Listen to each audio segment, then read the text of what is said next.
সবাইকে সরস্বতী পুজোর অনেক অনেক শুভেচ্ছা। সবাই কেমন করে সরস্বতী পুজোটা কাটালে অবশ্যই করে একটু আমাকে জানাও তো। আমি তো এখানে মেয়ের বই, খাতা, ড্রয়িংয়ের জিনিস সব দিয়ে দিয়েছি। দেখো বাড়িতে সুন্দর করে পুজোর আয়োজন করেছি যতটুকু আমি পেরেছি। মাকে ডাকার জন্য আলাদা করে কিছু করতে হয় না। যাই হোক, আহ্বান করেছি, মাকে ডেকেছি, পুজো করেছি, প্রার্থনা জানিয়েছি মা সকলের সুবুদ্ধি উদয় করুক, এটুকুই প্রার্থনা রাখি। তোমরা সবাই বলো আমার মাকে কেমন দেখতে হয়েছে, প্লিজ একটু জানিও। মায়ের মুখের তো কোনো মানে সুন্দর অসুন্দর হয় না। যাই হোক, তার মধ্যেও তারপর এখানে বাড়িতে পুজো টুজো করে রেডি হয়ে নিয়েছি, যাচ্ছি একটু সামনে ক্লাবে পুজো দিতে। ওই মেয়ের নামে একটুখানি পুজো দেবো আর কি।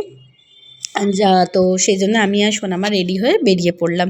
সামনেই যাব, একটুখানি গিয়ে একটুখানি পুজোটা দিয়ে আসি, একটু অঞ্জলি দিয়ে আসি।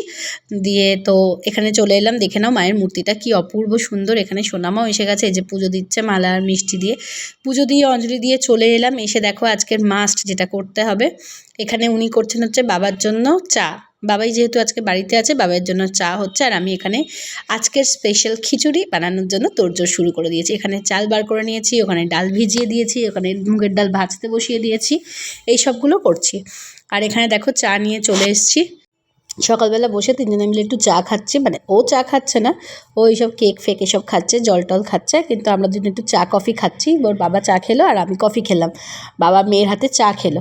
তো যাই হোক, দেখো সকালবেলা শ্যাম্পু করেছি, চুলটা ভেজা, একটু চুলটাও শুকিয়ে নিচ্ছি। পুজোর দিন, ছুটির দিন যাই হোক না কেন, আমাদের তো আর ছুটি নেই। কেমন হয়েছে চা? তো শুনে নাও তোমরা কেমন মেয়ে চা বানিয়ে দিয়েছে। আদা দিয়ে চা করে দিয়েছে মেয়ে, ছুটিতে বাড়িতে আছেন বলে। খুব ভালো হয়েছে। হ্যাপি? ওরও না মুখে খুব বেশি কথা নেই, পুরোটাই এক্সপ্রেশনের উপর। যাক গে, আমার মেয়ের শাড়িটা তোমাদেরকে দেখিয়ে দিই। এই হচ্ছে এবছর সরস্বতী পুজোয় আমার মেয়ের নতুন শাড়ি, ব্লাউজ সব কিছু বেনারসি স্টাইলের শাড়ি। আর এখানে দেখো পাখা চালিয়ে চালিয়ে নাকি আলপনা শুকানো হচ্ছে। ওফ বাবা, এত ট্যালেন্টেড তোমরা কেউ কোথাও দেখেছো বলো তাহলে? সরস্বতী পুজোর নতুন জামা টামা পরে এখানে এইসব করছে। আমি ওখানে খিচুড়ি বসিয়ে দিয়ে এসেছি, এখানে একটুখানি বসেছি। চলো আজকে কী মেনু হচ্ছে তোমাদের সাথে শেয়ার করি। সরস্বতী পুজোর স্পেশাল কুলের চাটনি, যেটা সেই ছোটোবেলা থেকে খেয়ে আসছি, তার সঙ্গে সুন্দর গরম মশলা, ঘি দেওয়া, ধনেপাতা দেওয়া খিচুড়ি, আর হচ্ছে সেই সঙ্গে পাঁপড় ভাজা। দেখো একটুখানি চলো আমি সার্ভটা করে দিই তাড়াতাড়ি করে। থালায় ঘি নিয়ে নিয়েছি, এখানে দেখেছো এরকম ধোঁয়া ওঠা খিচুড়িও। আর খিচুড়িটা সত্যি বলছি খেতেও খুব ভালো হয়েছিল, জানো তো, একদম পারফেক্ট যাকে বলে, নুন ঝাল সব দিক থেকে একদম পারফেক্ট। এদিকে আমি রেডি হয়ে গেছি, তারপরে খেয়ে দিয়ে উঠে যাচ্ছি একটু মায়ের কাছে, যাব একটু স্কুলে, তো এই সবগুলো করব। আর ওদিকে দেখো সোনামাও রেডি হয়ে গেছে, দৌড়োদৌড়ি করছে।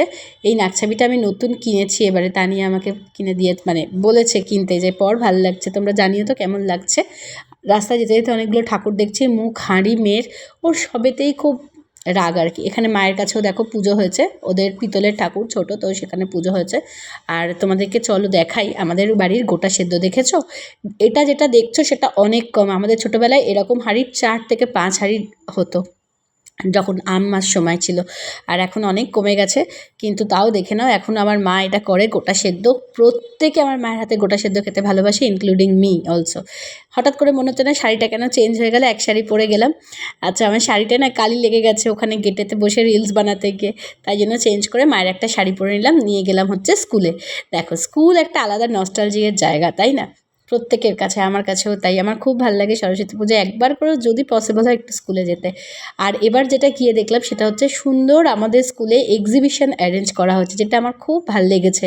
দেখো পরিবর্তন তো অবশ্যই ভালো লাগে, সেটা যদি আবার নতুন কিছু হয় তাহলে তো আরোই ভালো লাগে, তাই না? এই ব্যাপারটা সত্যিই খুব ভালো লেগেছে। এক্সিবিশনটা এবারে নতুন করে করা হয়েছে, গত বছরেও এটা দেখিনি, কিন্তু এবছর দেখলাম গিয়ে খুব ভালো লাগছে। টিচাররা সবাই চেঞ্জ হয়ে গেছে, কত নতুন নতুন স্টুডেন্ট চলে এসেছে, যেটা ইউজুয়ালি হয়ে থাকে স্কুলে, কিন্তু এটা একটা আলাদাই ভালো লাগার ভালোবাসার জায়গা। তো এবারে গিয়ে আমার সত্যিই খুব ভালো লাগলো এগুলো দেখে, বেশ কি সুন্দর। আর এটা হচ্ছে আমাদের স্কুলের ঠাকুর। তোমরা জানিও যে তোমাদের কেমন লাগলো। আর আমি না ভালো মানে ভীষণ নস্টালজিক লাগছিলো, এই সিঁড়ি দিয়ে ওঠা, এখানে দাঁড়িয়ে গল্প করা, বন্ধুদের সাথে আড্ডা দেওয়া, সোনামার সাথে একটুখানি বলছিলাম সোনামাকে আমার ফিলিংসগুলো। এই দেখ, এটা আমার ক্লাস 5 ছিল, এখন এরকম নাম করে দিয়েছে, নেতাজি কক্ষ, মহাত্মা গান্ধী কক্ষ, এরমভাবে আগের রুমগুলোর নাম করে দিয়েছে, আগে এগুলো ছিল না। যাই হোক, কিন্তু তাও আমি না মানে অপার দৃষ্টিতে তাকিয়ে তাকিয়ে দেখছিলাম এই মানে কত কিছু যে মাথায় চলে আসছিল, এটা সবার সাথেই হয়। তোমাদেরকে বলতে গিয়েও আমার ভীষণ রকম লাগছে অ্যাটাচমেন্ট। স্কুল লাইফ তো একটা আলাদাই ভালো লাগার জায়গা, তাই না? পুরো স্কুলটা এরমভাবে ঘুরে ঘুরে দেখছিলাম, কি ভালো লাগছিল। আমরা এরকম রাউন্ড রাউন্ড করে ঘুরতাম, ধরাধরি খেলতাম, সবটা মনে পড়ে যাচ্ছিল। যাই হোক, বাড়িতে এলাম, এসে এখানে সোনামা খাচ্ছে চিকেন পাই, আর আমি খাচ্ছি হচ্ছে গোটা সেদ্ধ মায়ের হাতের। মেয়ে বললো খুব বাজে খেতে হয়েছে, কী আর বলবো। যাই হোক, এখানে এসে তারপরে গেলাম হচ্ছে বাবার সাথে একটু ঠাকুর দেখতে। বাড়িতে ফিরে তোমাদেরকে একটা ঠাকুর দেখাই। এটা এবারে আমাদের এখানকার সবচেয়ে সুন্দর ঠাকুর হয়েছে বলতে পারো। সেটা হচ্ছে সনাতন রুদ্রপালের একটা ক্রিয়েশন। পুরো ঠাকুরটা বানিয়েছেন উনি তাল পাতায়, একদম পুরো যা দেখছো কারুকার্যটা, পুরো শাড়ির ওপরের কারুকার্যগুলো পুরো তাল পাতায় করা, অসাধারণ সুন্দর। ওখানে কিছুক্ষণ ছিলাম, ছবি টবি তুললাম, তারপরে রাস্তা দিয়ে আস্তে আস্তে তো অনেক ঠাকুর দেখলাম। তারপরে আরও একটা ঠাকুর দেখলাম, আরও একটা ঠাকুর দেখলাম, এরকম করে অনেক ঠাকুর দেখলাম। এই ঠাকুরটা স্পেশালি দাঁড়িয়ে পড়লাম, তার কারণ হচ্ছে এখানে আমরা কিউট সরস্বতী দেখলাম, সেই জন্য। যদিও এখন খুব ট্রেন্ডে এই কিউট সরস্বতী, তো সেটা দেখতেই দাঁড়িয়ে পড়লাম। কিন্তু যাই বলো আর তাই বলো, এত মিষ্টি মুখটা যে কী বলবো, সবই ঠিক আছে, কিন্তু তাও সাবেকিয়ানা একটা আলাদা মন কাড়ার জায়গা রাখে। বাড়িতে চলে এলাম, এতদিন সারা দিন ঠাকুর ঠাকুর দেখিয়ে ঘুরে ঘাড়ে, আর এখানে সোনামাকে দেখো কেমন লাগছে, চেঞ্জ করছে, আমাকে সব উল্টো পাল্টা করছে, এদিকে টুকি টুকি করছে, সারাক্ষণ আমার সাথে ঝগড়া করতেই থাকে, ঝগড়া করতেই থাকে, কোনো কিছুই ওর পছন্দের নয়। যাই হোক, আমি এখানে মায়ের শাড়িটা পরেই আছি, এখন আবার একটু বেরোবো। তার আগে একটু চা করে নিলাম, একটু চা খাচ্ছি দুজনে মিলে বসে, আর ও একটু ছোলা সেদ্ধ খেলো।